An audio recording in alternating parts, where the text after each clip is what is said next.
Hi hello everybody, Sumukha ಈ ಸೊಲ್ಯೂಷನ್ಸ್ಗೆ ತಮ್ಮೆಲ್ಲರಿಗೂ ಹಾರ್ದಿಕ ಸ್ವಾಗತ. ಸೊ ಇದು 3ನೇ ಮತ್ತು 4ನೇ ಡಿಸೆಂಬರ್ಗೆ ಸಂಬಂಧಿಸಿದ ಡೈಲಿ ನ್ಯೂಸ್ ಪೇಪರ್ ಅನಾಲಿಸಿಸ್ ಮತ್ತು MCQs. ಸೊ ಯಾರೆಲ್ಲ ಇನ್ನೂ ಕೂಡ ಸುಮುಖ ಈ ಸೊಲ್ಯೂಷನ್ಸ್ಗೆ ಸಬ್ಸ್ಕ್ರೈಬ್ ಮಾಡಿಲ್ಲ, ಖಂಡಿತ ಸಬ್ಸ್ಕ್ರೈಬ್ ಮಾಡಿ ಹಾಗೂ ನಿಮ್ಮ ಫ್ರೆಂಡ್ಸ್ ಜೊತೆ ಕೂಡ ಈ ನಮ್ಮ ಯೂಟ್ಯೂಬ್ ಚಾನೆಲ್ ಅನ್ನು ಶೇರ್ ಮಾಡಿ ಅಂತ ತಿಳಿಸ್ತಾ V shall start the session. So ಇದು ಕಳೆದ ದಿನಗಳ ಒಂದು questions for the day. IUCN ಪಟ್ಟಿಯ ಪ್ರಕಾರ ಗ್ರೇಟ್ ಹಾರ್ನ್ ಬಿಲ್ ಅನ್ನು ಏನೆಂದು ಪಟ್ಟಿ ಮಾಡಲಾಗಿದೆ? The right answer is vulnerable, ಅಂದ್ರೆ ದುರ್ಬಲ. ಹಾಗೂ BOD ಅಂದ್ರೆ biological oxygen demand is an indicator of which type of pollution ಅಂತ ಇದೆ. ಸೊ ಇದಕ್ಕೆ ಕರೆಕ್ಟ್ ಉತ್ತರ ನೀರು ಮಾಲಿನ್ಯ, ವಾಟರ್ ಪೊಲ್ಯೂಷನ್. ಹಾಗೂ ಕರ್ನಾಟಕದ ಈ ಕೆಳಗಿನ ಯಾವ ನದಿಗಳನ್ನು ಕಲುಷಿತ ನದಿಗಳ ವ್ಯಾಪ್ತಿಯಲ್ಲಿ ಸೇರಿಸಲಾಗಿಲ್ಲ ಅಂತ ಇದೆ. ಸೊ ಇದರಲ್ಲಿ ಈ ಪಟ್ಟಿಯಲ್ಲಿ ಶರಾವತಿ ಮತ್ತು ಅಘನಾಶಿನಿ ಸೇರ್ತದೆ. ಸೊ ಶರಾವತಿ ಅಘನಾಶಿನಿ ಎರಡೂ ಕೂಡ ಪಶ್ಚಿಮಾಭಿಮುಖವಾಗಿ ಹರಿಯುವಂತಹ ನದಿಗಳಾಗಿದ್ದು, ಅಘನಾಶಿನಿ ನದಿ ಒಂದು ಪುಟ್ಟ ನದಿಯಾಗಿದ್ದು ಇದನ್ನು ವರ್ಜಿನ್ ರಿವರ್ ಅಂತ ಹೇಳಿ ಕೂಡ ಕರೀತಾರೆ.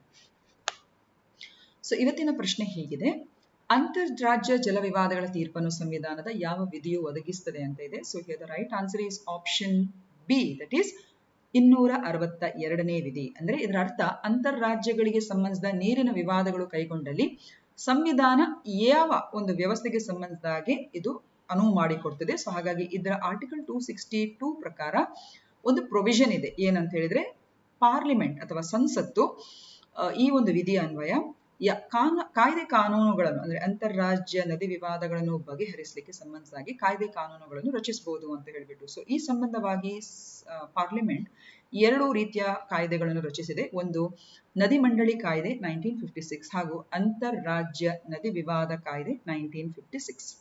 ಸೊ ಎರಡೂ ಕಾಯ್ದೆಗಳಿಗೆ ಮೂಲವಾಗಿರುವಂತಹ ಒಂದು ವೇದಿಕೆ ಅಂತ ಹೇಳಿದ್ರೆ ಆರ್ಟಿಕಲ್ 262 ಆಫ್ ದ ಕಾನ್ಸ್ಟಿಟ್ಯೂಷನ್. ಈಗ ಈ ಪ್ರಶ್ನೆ ಯಾತಕ್ಕೋಸ್ಕರ ಬಂದಿದೆ ಅಂತ ಹೇಳಿದ್ರೆ, ನಿಮ್ಗೆ ಗೊತ್ತಿರುವ ಹಾಗೆ ತೆಲಂಗಾಣ, ಆಂಧ್ರ ಪ್ರದೇಶ್ ಮತ್ತು ಕರ್ನಾಟಕಕ್ಕೆ ಸಂಬಂಧಿಸಿದ ಹಾಗೆ ಕೃಷ್ಣಾ ನದಿ ನೀರಿನ ಹಂಚಿಕೆಗೆ ಸಂಬಂಧಿಸಿದ ಹಾಗೆ ತಗಾದೆಗಳು ನಡೀತಾ ಇದೆ.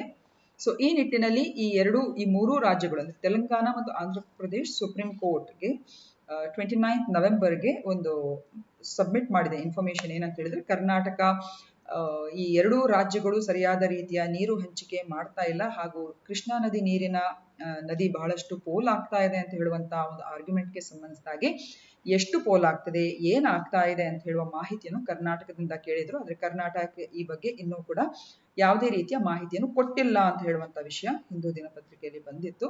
ಸೊ ಅದಕ್ಕೆ ಸಂಬಂಧಿಸಿದ ಈ ಒಂದು ಮಾಹಿತಿ.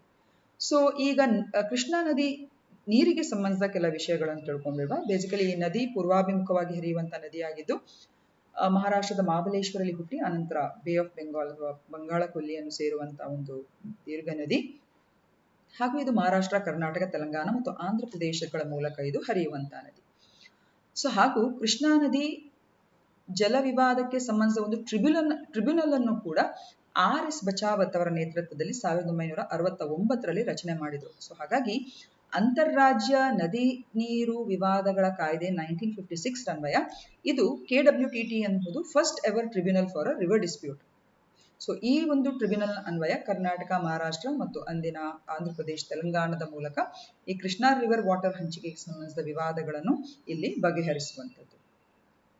ಹಾಗೆಯೇ ಕೃಷ್ಣಾ ವಾಟರ್ ಡಿಸ್ಪ್ಯೂಟ್ಸ್ ಟ್ರಿಬ್ಯುನಲ್ 2 ಅಂತ ಕೂಡ ಇದೆ. ಇದು basically it is a new grievance that arose between the states and the second KWDT was instituted in 2004. ಈಗ 2017-18ರ ರಾಷ್ಟ್ರೀಯ ಆರೋಗ್ಯ ಖಾತೆಗಳ ಅಂದಾಜಿನ ಪ್ರಕಾರ ಕೇಂದ್ರ ಸರ್ಕಾರದ ತಲಾವಾರು ಆರೋಗ್ಯ ವೆಚ್ಚ ಎಷ್ಟು ಅಂತ ಇದೆ. So here the right answer is option C, that is 1753.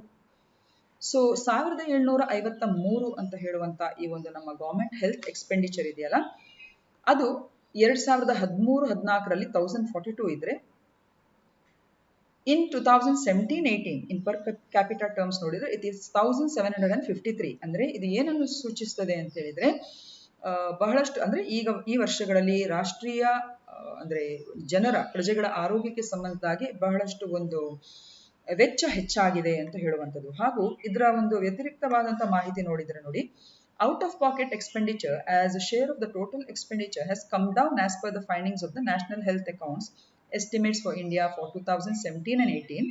It has come down to 48.8% ಅಂತ 48.8% ಅಂತ 2017-18 ಅಲ್ಲಿ ಇದ್ರೆ 2013-14 ಅಲ್ಲಿ 64.2% ಅಂತ ಇತ್ತು. ಅಂದ್ರೆ ಔಟ್ ಆಫ್ ಪಾಕೆಟ್ ಎಕ್ಸ್ಪೆಂಡಿಚರ್ ಅಂತ ಹೇಳಿದ್ರೆ ನಾವು ಸ್ವಂತ ನಮ್ಮ ಜೇಬಿನಿಂದ ಯಾವುದೇ ನಮ್ಮ ಆರೋಗ್ಯ ಸಮಸ್ಯೆಗಳಿಗೆ ಖರ್ಚು ಮಾಡುವಂತ ಒಂದು ವೆಚ್ಚ. ಸೊ OOP ಅಂತ ಹೇಳುವಂಥದ್ದು ಇತ್ತೀಚೆಗೆ 48.8% ಆಗಿ ಮೂಡಿ ಬಂದಿದೆ. ವೆರಾಸ್ ಅರ್ಲಿಯರ್ ಇಟ್ ವಾಸ್ 64.2%. ಸೊ ಇದರ ಅರ್ಥ ಏನು ಅಂತ ಹೇಳಿದ್ರೆ ಸರ್ಕಾರ ಈಗ ಬಹಳಷ್ಟು ಇನ್ಶೂರೆನ್ಸ್ ಪಾಲಿಸಿಗಳಿರ್ಬೋದು, ಆರೋಗ್ಯ ವಿಮೆಗಳಿರ್ಬೋದು ಮತ್ತು ಬೇರೆ ಬೇರೆ ರೀತಿಯ ಆರೋಗ್ಯ ಉಪಕ್ರಮ ಯೋಜನೆಗಳನ್ನು ತಂದು ಹಾಕಿರುವ ಕಾರಣ ಹೆಚ್ಚಿನವರಿಗೆ ಈಗ ಈ ಒಂದು OOP ಅಥವಾ ಜೇಬಿನಿಂದ ನಮ್ಮ ಆರೋಗ್ಯ ವಿಷಯಗಳಿಗೆ ಸಂಬಂಧಿಸಿದಾಗೆ ಖರ್ಚು ವೆಚ್ಚಗಳು ಕಡಿಮೆ ಆಗಿದೆ ಅಂತ ಹೇಳುವಂಥದ್ದು ಇದೊಂದು ಸೂಚಿಸಿರುವಂತಹ ಒಂದು ದತ್ತಾಂಶ. ಪರಾಗ್ ಅಗರ್ವಾಲ್ ಅನ್ನು ಯಾವ ಕಂಪನಿಯ ಹೊಸ ಮುಖ್ಯ ಕಾರ್ಯನಿರ್ವಾಹಕ ಅಧಿಕಾರಿಯಾಗಿ ನೇಮಿಸಲಾಗಿದೆ? Here the right answer is option C, that is Twitter. So he is appointed as a new chief CEO of Twitter. He will replace Jack Dorsey as a CEO. ಹಾಗೂ ಪರಾಗ್ ಅಗರ್ವಾಲ್ ಇವರು IIT ಮುಂಬೈ ಇದರ ಅಲುಮ್ನೈ ಆಗಿದ್ದಾರೆ. ಕೆಳಗಿನ ಯಾವ ದೊರೆ ಇಮ್ಮಡಿ ಪುಲಕೇಶಿಯನ್ನು ಸೋಲಿಸಿದನು ಅಂತ ಉಂಟು. So here the right answer is option C, that is Narasimhavarman.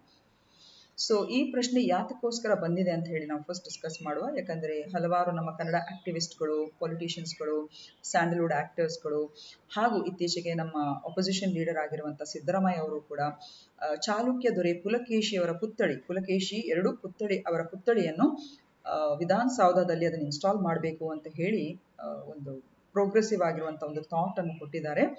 So ಹಾಗಾಗಿ ಇಮ್ಮಡಿ ಪುಲಕೇಶಿ ಅಂತ ಹೇಳಿದ್ರೆ ಬೇಸಿಕಲಿ ಇವರು ಚಾಲುಕ್ಯ ವಂಶಾವಳಿಗೆ ಸಂಬಂಧಿಸಿದ ಒಂದು ವಿಶೇಷ ಅಂದ್ರೆ ವೆರಿ ಸ್ಟ್ರಾಂಗ್ ಪ್ರಾಮಿನೆಂಟ್ ದೊರೆ ಅಂತ ಹೇಳ್ಬೋದು. ಹಾಗೆ ಇವರ ಹೆಸರು ಸತ್ಯಾಶ್ರಯ ಅಂತ ಕೂಡ ಇವರಿಗೆ ಹೆಸರಿತ್ತು. ಇವರು ಕೀರ್ತಿವರ್ಮನ್ ಇವರ ಮಗನಾಗಿದ್ದು ಹಿಸ್ ಕ್ಯಾಪಿಟಲ್ ವಾಸ್ ಅಟ್ ಬಾದಾಮಿ ಇನ್ ಕರ್ನಾಟಕ. ಹಾಗೂ ಉತ್ತರ ಭಾರತವನ್ನು ಹರ್ಷವರ್ಧನ ಆಳುತ್ತಿದ್ದಂತಹ ಸಂದರ್ಭದಲ್ಲಿ ಕನೌಜ್ನಲ್ಲಿಂದ ಆಳುತ್ತಿದ್ದಂತಹ ಸಂದರ್ಭದಲ್ಲಿ ಅಂದ್ರೆ ಕನೌಜ್ ರಾಜಧಾನಿಯಾಗಿದ್ದುಕೊಂಡು Pulakeshi two ruled in the south. ಹಾಗೂ Pulakeshi defeated Harshavardhana in the year 620 AD and this earned him the title Dakshinapateshwara or Lord of the South. Pulakeshi too was defeated by Narasimhavarman I of the Pallava dynasty. So this is the basic information of Pulakeshi II. ಐದನೇ ಪ್ರಶ್ನೆ, Admiral Harikumar took charge as the dash chief of the naval staff ಅಂತ ಇದೆ. So here the right answer is option C, that is 25th. So Admiral R. Harikumar on 30th November took charge as the 25th Chief of the Naval Staff from Admiral Karambir Singh, who retired after a 41-year career. Arne Prashne, who is not a part of the 3-member committee appointed by the central government to revisit the criteria for 10% reservation for the EWS sections in educational institutions and government jobs anta ide. So here the right answer is option D, that is Harsh Mehta.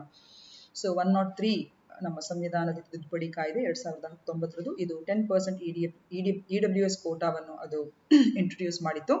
So ಇದಕ್ಕೆ ಸಂಬಂಧಿಸಿದಾಗೆ supreme court ಕೇಂದ್ರ ಸರ್ಕಾರವನ್ನು ಕೆಲವೆಲ್ಲ ಪ್ರಶ್ನೆಗಳನ್ನು ಹಾಕಿತ್ತು. ಅಂದ್ರೆ 8 lakh ಲಿಮಿಟ್ಗೆ ಯಾವ ರೀತಿ ಬಂದಿದ್ದೀರಿ, ಹಾಗೂ ಇದಕ್ಕೆ ಸಂಬಂಧಿಸಿದಾಗೆ ಯಾವುದಾದ್ರೂ ಜನಸಂಖ್ಯೆಯ ಸಮೀಕ್ಷೆ ಅಥವಾ ಇನ್ಯಾವುದಾದ್ರೂ ಕ್ರೈಟೀರಿಯಾಗಳನ್ನು ಕೈಗೊಂಡಿದ್ದಾರಾ ಅಂತ ಹೇಳಿಬಿಟ್ಟು. ಸೊ ಇದನ್ನು ಸರಿಯಾದ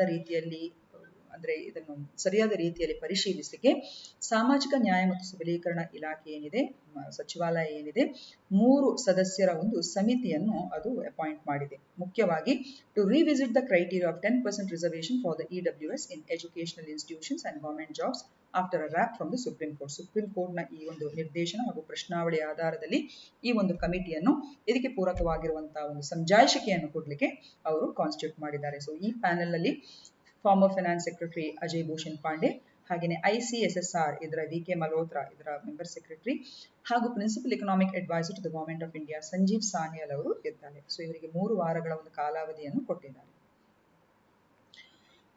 ಅರ್ಜೆಂಟೀನಾದ ಲಿಯೋನಾಲ್ ಮೆಸ್ಸಿ ಇವರಿಗೆ ವಿಶ್ವದ ಅತ್ಯುತ್ತಮ ಆಟಗಾರನಿಗೆ ತಮ್ಮ 8ನೇ ಬ್ಯಾಲನ್ ಡಿಯೋರ್ ಪ್ರಶಸ್ತಿಯನ್ನು ಪಡೆದಿದ್ದಾರೆ. So here the right answer is 7ನೇ ಬಾರಿ. So Argentina's Lionel Messi won the Ballon d'Or award for the best player in the world for a record-stretching 7th time on 29th November 2021. So the women's Ballon d'Or feminine went to Alexia Putellas of Spain. Okay, idannu kuda ನೀವು ಗಮನದಲ್ಲಿ ಇಟ್ಕೊಳ್ಳಿ. ಹಾಗೆಯೇ Nahargarh biological park is located in which state ಅಂತ ಇದೆ. So here the right answer is option A, that is Rajasthan. So ಇದು ರಾಜಸ್ಥಾನದ Jaipur Delhi highway ಅಲ್ಲಿರುವಂತಹ ಒಂದು ಸ್ಯಾಂಕ್ಚುರಿ ಬೇಸಿಕಲಿ. ಸೊ ಇದು 720 ಹೆಕ್ಟೇರ್ಸ್ ಇರುವಂತಹ ಒಂದು ಬಯಾಲಜಿಕಲ್ ಪಾರ್ಕ್. ಹಾಗೂ ಇತ್ತೀಚೆಗೆ supreme court took on board an appeal filed by the Rajasthan government against an order of the National Green Tribunal to shut down the commercial activities in the notified area of Nahargarh Wildlife Fort and Sanctuary from December 1.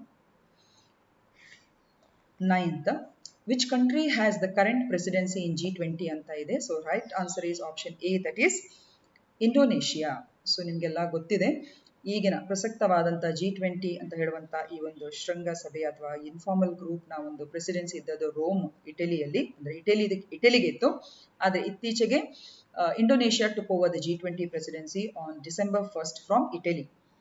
Okay, so Bharat 2022 ಅಲ್ಲಿ same ನವೆಂಬರ್ಗೆ Bharat ಈ ಒಂದು ಕಾರ್ಯಭಾರ ಹಸ್ತಾಂತರವನ್ನು ಅಂದರೆ G20 ಪ್ರೆಸಿಡೆನ್ಸಿಯನ್ನು ತಗೊಳ್ಳಿಕ್ಕಿದೆ. ಇದರ ಅರ್ಥ G20ಯ ಆ ಶೃಂಗಸಭೆ ಆಯಾಯ ದೇಶಗಳಲ್ಲಿ, ಸದಸ್ಯ ದೇಶಗಳಲ್ಲಿ ನಡೀಲಿಕ್ಕಿದೆ ಅಂತ ಅರ್ಥ. ಸೊ ಈಗ ಪ್ರಸಕ್ತ G20ಯ ಸದಸ್ಯತನ ಅಂದ್ರೆ ಅಧ್ಯಕ್ಷತನ ಇರುವುದು ಇಂಡೋನೇಷಿಯಾದಲ್ಲಿ. ಸೊ G20 ಅಂತ ಹೇಳಿದ್ರೆ ಇದೊಂದು 19 ದೇಶ ಮತ್ತು ಯುರೋಪಿಯನ್ ಒಕ್ಕೂಟದ ಒಂದು ಅನೌಪಚಾರಿಕ ಗುಂಪಾಗಿದ್ದು ಸದಸ್ಯ ರಾಷ್ಟ್ರಗಳ ಪಟ್ಟಿ ಹೀಗಿದೆ. ಹಾಗೆ ಇದಕ್ಕೆ ಯಾವುದೇ ರೀತಿಯ ಶಾಶ್ವತ ಕಾರ್ಯದರ್ಶಿ ಅಂದ್ರೆ ಪರ್ಮನೆಂಟ್ ಸೆಕ್ರೆಟೇರಿಯಟ್ ಅಥವಾ ಯಾವುದೇ ರೀತಿಯ ಹೆಡ್ ಕ್ವಾರ್ಟರ್ಸ್ ಅಂತ ಇರುವುದಿಲ್ಲ. Who won the Infosys Prize 2021 in the social science category ಅಂತ ಇದೆ. The right answer is option C, that is Pratiksha Bakshi. So Infosys prize 2021 ಇದು ಇನ್ಫೋಸಿಸ್ ಸೈನ್ಸ್ ಫೌಂಡೇಶನ್ ಮೂಲಕ ಇದು ಪ್ರಸಿದ್ಧಪಡಿಸುವಂತಹ ವಿಶೇಷ ಪ್ರಶಸ್ತಿ. ಇದು 6 ಕಾಂಪೊನೆಂಟ್ಸ್ ಅಲ್ಲಿ ಕೊಡ್ತಾರೆ ಹಾಗೂ ಸೋಷಿಯಲ್ ಸೈನ್ಸ್ ಅಲ್ಲಿ ಇದನ್ನು ಪ್ರತೀಕ್ಷಾ ಬಾಕ್ಸಿ ಅವರಿಗೆ ಸಿಕ್ಕಿದೆ. ಫಿಸಿಕಲ್ ಸೈನ್ಸಸ್ ಅಲ್ಲಿ ಬೇಗಾನ್ ದಾಸ್ ಮೊಹಂಟಿ, ಮ್ಯಾಥಮೆಟಿಕಲ್ ಸೈನ್ಸಸ್ ಅಲ್ಲಿ ನೀರಜ್ ಕಯಾಲ್, ಲೈಫ್ ಸೈನ್ಸಸ್ ಅಲ್ಲಿ ಮಹೇಶ್ ಶಂಕರನ್, ಹ್ಯುಮ್ಯಾನಿಟೀಸ್ ಅಲ್ಲಿ ಆಂಜೆಲಾ ಬ್ಯಾರೆಟೋ ಝೇವಿಯರ್ ಮತ್ತು ಇಂಜಿನಿಯರಿಂಗ್ ಅಂಡ್ ಕಂಪ್ಯೂಟರ್ ಸೈನ್ಸ್ ಅಲ್ಲಿ ಚಂದ್ರಶೇಖರ್ ನಾಯರ್. ಇದು 2008ರಲ್ಲಿ ಅಸ್ತಿತ್ವಕ್ಕೆ ಬಂದಿರುವಂಥದ್ದು ಮತ್ತು ಇನ್ಫೋಸಿಸ್ ಸೈನ್ಸ್ ಫೌಂಡೇಶನ್ ಮತ್ತು national institute of advance science studies for mathematics ಅವರ ಮೂಲಕ ಇದನ್ನು ಜಾಯಿಂಟ್ಲಿ ಆಗಿ ಅದನ್ನು ಅವಾರ್ಡ್ ಮಾಡ್ತಾ ಇದ್ದಾರೆ. 2009 ಅಲ್ಲಿ 3 ಕ್ಯಾಟಗರಿಗಳಿತ್ತು. 2010ನಲ್ಲಿ ಇಂಜಿನಿಯರಿಂಗ್ ಮತ್ತು ಕಂಪ್ಯೂಟರ್ ಸೈನ್ಸ್ ಆಡ್ ಆಗಿತ್ತು ಹಾಗೂ 2012 ಅಲ್ಲಿ ಹ್ಯುಮ್ಯಾನಿಟೀಸ್ ಅಂತ ಹೇಳುವಂಥ ವಿಶೇಷ ಕ್ಯಾಟಗರಿ ಅಂದ್ರೆ ಟೋಟಲ್ ಈಗ 6 ಕ್ಯಾಟಗರಿಗಳಿವೆ. Dam Safety Bill 2021 makes a provision for the formation of a national committee on dam safety. Then who will chair the NCDS ಅಂತ ಇದೆ. ಸೊ ಇಲ್ಲಿ ಕರೆಕ್ಟ್ ಉತ್ತರ option A, that is central water commission ಅಂದ್ರೆ ಕೇಂದ್ರ ಜಲ ಆಯುಕ್ತರು. So ಈ ಒಂದು ಮಸೂದೆ ಅನ್ವಯ ಈ ಒಂದು national committee on safety dam ಅಂತ ಹೇಳುವಂತ ಈ ಮಸೂದೆ ಕಾಯ್ದೆ ರೂಪದಲ್ಲಿ ಬಂದ್ರೆ then it will be chaired by the central water commissioner. ಈ ಒಂದು ಕಾಯ್ದೆಯು ಸರಿಸುಮಾರು ಒಂದ್ ವೇಳೆ ಕಾಯ್ದೆ ರೂಪದಲ್ಲಿ ಇದು ಅಂಗೀಕಾರ ಅಂದ್ರೆ ಇದರ ಅಪ್ಲಿಕೇಶನ್ ಸರಿಸುಮಾರು 5,000 ನಮ್ಮ ದೇಶಗಳ ಅಣೆಕಟ್ಟಿನ ಮೇಲೆ ಇದು ಅಪ್ಲೈ ಆಗ್ತಿದೆ ಹಾಗೂ ಹೆಚ್ಚಿನ ನಮ್ಮ ದೇಶದ ಅಣೆಕಟ್ಟುಗಳು they are in very poor conditions and ಕೆಲವೆಲ್ಲ 100 ವರ್ಷಕ್ಕಿಂತಲೂ ಹೆಚ್ಚಿನ ಒಂದು ಅಂದ್ರೆ it is 100 years more old, just like the many of the dams, Mulla Periyar Dam, all those things. ಹಾಗೆಯೇ 12ನೇ ಪ್ರಶ್ನೆ, ಬ್ರಿಟಿಷರ ವಿರುದ್ಧ 1870ರ ಪೈಕೆ ದಂಗ ಯಾವ ರಾಜ್ಯದಲ್ಲಿ ನಡೆಯಿತು ಅಂತ ಇದೆ. So the right answer is option C, that is Odisha. So ಪಾಯ್ಕಾರು ಅಂತ ಹೇಳಿದ್ರೆ ಹೆಚ್ಚಾಗಿ ಒಡಿಸ್ಸಾದ ಬೇರೆ ಬೇರೆ ರಾಜ್ಯಗಳ ಅಡಿಯಲ್ಲಿ ಹೆಚ್ಚಾಗಿ ಸೇವೆ ಸಲ್ಲಿಸ್ತಾ ಇದ್ದಂತ ಒಂದು ಮಿಲಿಟರಿ ಅಂದ್ರೆ ಸೈನ್ಯದಲ್ಲಿ ಸೇವೆ ಸಲ್ಲಿಸ್ತಾ ಇದ್ದಂತ ಒಂದು ಕ್ಲಾಸ್ ಆಫ್ ಪೀಪಲ್. ಸೊ ಹಾಗಾಗಿ ಇವರಿಗೆ ರೆಂಟ್ ಫ್ರೀ ಲ್ಯಾಂಡ್ ಅನ್ನು ಆಯಾಯ ದೊರೆಗಳು ಕೊಡ್ತಾ ಇದ್ರು. ಆದ್ರೆ ಬ್ರಿಟಿಷರ ಒಂದು ಕೊಲೋನಿಯಲ್ ಎಸ್ಟಾಬ್ಲಿಷ್ಮೆಂಟ್ ಇಂದಾಗಿ ಇವರು ಎಷ್ಟೋ ಮಂದಿ ತಮ್ಮ ಭೂಮಿಯನ್ನು ಕಳ್ಕೊಳ್ಳುವಂತ ಪರಿಸ್ಥಿತಿ ಬಂದಾಗ ಆಗ ಉದ್ಭವಿಸಿದಂತ ಆ ಒಂದು ರೆಬೇಲಿಯನ್ ಇದೆ, ದಂಗೆ ಇದೆ, ಅದಕ್ಕೆ ಪಾಯ್ಕಾ ವಿದ್ರೋಹ ಅಥವಾ ಪಾಯ್ಕಾ ರೆಬೇಲಿಯನ್ ಅಂತ ಹೇಳಿ 1870 ಅಲ್ಲಿ ಅದು ತಗೊಂಡ್ಬಿಡ್ತು. ಅಂದ್ರೆ ಫಸ್ಟ್ ಸಿಪಾಯಿ ಮ್ಯೂಟಿನಿ ಅಂತ ಇದೆಯಲ್ಲ ಅದಕ್ಕಿಂತ 40 ವರ್ಷಗಳ ಹಿಂದೆ ಅದು ಸಂಭವಿಸಿತು. ಸೊ ಈ ವಿಷಯವನ್ನು ನಮ್ಮ 8ನೇ ಕ್ಲಾಸ್ನ NCERT ಹಿಸ್ಟ್ರಿ ಇತಿಹಾಸ ಪುಸ್ತಕಗಳಲ್ಲಿ ತರಲಿಕ್ಕಿದ್ದಾರೆ ಅಂತ ಹೇಳಿಬಿಟ್ಟು ಯೂನಿಯನ್ ಕಲ್ಚರ್ ಮಿನಿಸ್ಟ್ರಿ ಅವರು ಇತ್ತೀಚೆಗೆ ಪ್ರಕಟಣೆಯನ್ನು ಕೊಟ್ಟಿದ್ದಾರೆ. ಸೊ ಹಾಗಾಗಿ ಪೈಕಾ ರೆಬಿಲಿಯನ್ ಅಂತ ಹೇಳುವಂಥದ್ದು ಇದು ಒಡಿಸ್ಸಾಗೆ ಸಂಬಂಧಿಸಿದ ಒಂದು ದಂಗೆ. Who has been bestowed with the Woman of the Year award by World Athletics? So the right answer is option C, that is Anju Bobby George. So ಇವರು ಕೇರಳದವರು ಹಾಗೂ ಭಾರತದ ದಿಗ್ಗಜ ಅಥ್ಲೀಟ್ ಅಂಜು ಬಾಬಿ ಜಾರ್ಜ್ ಅವರಿಗೆ ವರ್ಷದ ಮಹಿಳೆ ಪ್ರಶಸ್ತಿಗಾಗಿ ವಿಶ್ವ ಅಥ್ಲೆಟಿಕ್ಸ್ ಆಯ್ಕೆ ಮಾಡಿದೆ ಹಾಗೂ ಈ ಗೌರವಕ್ಕೆ ಪಾತ್ರರಾದ ಭಾರತದ ಮೊದಲ ಅಥ್ಲೀಟ್ ಎಂಬ ಹೆಗ್ಗಳಿಕೆಗೆ ಅವರು ಪಾತ್ರರಾಗಿದ್ದಾರೆ. So basically she is related to long jump. So 44 ವರ್ಷದ ಅಂಜು 2003ರ ವಿಶ್ವ ಅಥ್ಲೆಟಿಕ್ಸ್ನ ಮಹಿಳಾ ಲಾಂಗ್ ಜಂಪ್ ವಿಭಾಗದಲ್ಲಿ ಕಂಚಿನ ಪದಕ ಜಯಿಸಿದ್ರು. ಸೊ ಪೋಷಣ್ ಅಭಿಯಾನನ್ನು ಯಾವತ್ತು ಲಾಂಚ್ ಮಾಡಿದ್ದಾರೆ ಗವರ್ಮೆಂಟ್ ಅಂತ ಇದೆ. So here the right answer is option C, that is 8th March 2018. So ಇದನ್ನು ಇಂಟರ್ನ್ಯಾಷನಲ್ ರಾಷ್ಟ್ರೀಯ ಮಹಿಳಾ ದಿನ ಆಚರಣೆಯ ಅಂಗವಾಗಿ 8th March 2018ಗೆ ಲಾಂಚ್ ಮಾಡಿದಂತ ಒಂದು ಪ್ರೋಗ್ರಾಮ್. ಇದನ್ನು ರಾಷ್ಟ್ರೀಯ ಪೋಷಕಾಂಶ ಮಿಷನ್ ಅಂತ ಹೇಳಿ ಕೂಡ ಕರೀತಾರೆ. So stunting, under nutrition, stunting ಅಂತ ಹೇಳಿದ್ರೆ ನಿಗದಿತ ಒಂದು ರೀತಿಯ ಮೈಲ್ ಸ್ಟೋನ್ಗೆ ಹೇಗೆ ಮಕ್ಕಳ ಬೆಳವಣಿಗೆ ಆಗಬೇಕು ಅದು ಆಗದೇ ಹೋಗುವಂಥದ್ದು, ಅದಕ್ಕೆ ಸ್ಟಂಟಿಂಗ್ ಅಂತ ಹೇಳುವಂಥದ್ದು. ಹಾಗೆ ಪೋಷಕಾಂಶದ ಕೊರತೆ, ಎನೇಮಿಯಾ ಅಂದ್ರೆ ರಕ್ತಹೀನತೆ, ಲೋ ಬರ್ತ್ ವೆಯ್ಟ್ ಅನ್ನು ಕೂಡ 2%ಗೆ ರಿಡ್ಯೂಸ್ ಮಾಡುವಂಥದ್ದು. ಸೊ ಹೀಗೆ ನಾನಾ ಆಯಾಮಗಳಲ್ಲಿ ಈ ಒಂದು ಅಭಿಯಾನ ಒಂದು ಉದ್ದೇಶವನ್ನು ಹೊಂದಿದೆ. ಸೊ ಇದು ಇವತ್ತಿನ ಪ್ರಶ್ನೆ. 2022ರ G20 ಶೃಂಗಸಭೆಯು ಯಾವ ನಗರದಲ್ಲಿ ನಡೆಯಲಿದೆ ಅಂತ ಪ್ರಶ್ನೆ. ಹಾಗೆಯೇ ಸಂವಿಧಾನದ ಯಾವ ತಿದ್ದುಪಡಿಯು 10% EWS ಅಂದ್ರೆ ಎಕನಾಮಿಕಲಿ ವೀಕರ್ ಸೆಕ್ಷನ್ಸ್ ಕೋಟಾವನ್ನು ಪರಿಚಯಿಸಿತು. ಹಾಗೂ ಮೂರನೇದು, ಅಂತಾರಾಜ್ಯ ನದಿ ನೀರಿನ ವಿವಾದಗಳ ಕಾಯ್ದೆ 1956ರ ಅಡಿಯಲ್ಲಿ ನದಿ ವಿವಾದಕ್ಕೆ ಸ್ಥಾಪಿಸಲಾದ ಮೊದಲ ನ್ಯಾಯಮಂಡಳಿಯ ಹೆಸರೇನು ಅಥವಾ ನ್ಯಾಯಮಂಡಳಿ ಯಾವುದು? ಇದಿಷ್ಟು ಇವತ್ತಿನ ಪ್ರಶ್ನೆಗಳು ಡಿಯರ್ ಸ್ಟೂಡೆಂಟ್ಸ್. ಸೊ ಬಹಳಷ್ಟು ವಿಷಯಗಳ ಜೊತೆ ನಾಳೆ ಇನ್ನಷ್ಟು ವಿಚಾರಗಳನ್ನು ಚರ್ಚೆ ಮಾಡುವ ಅಂತ ತಿಳಿಸ್ತಾ, thank you for watching. Stay safe and take care.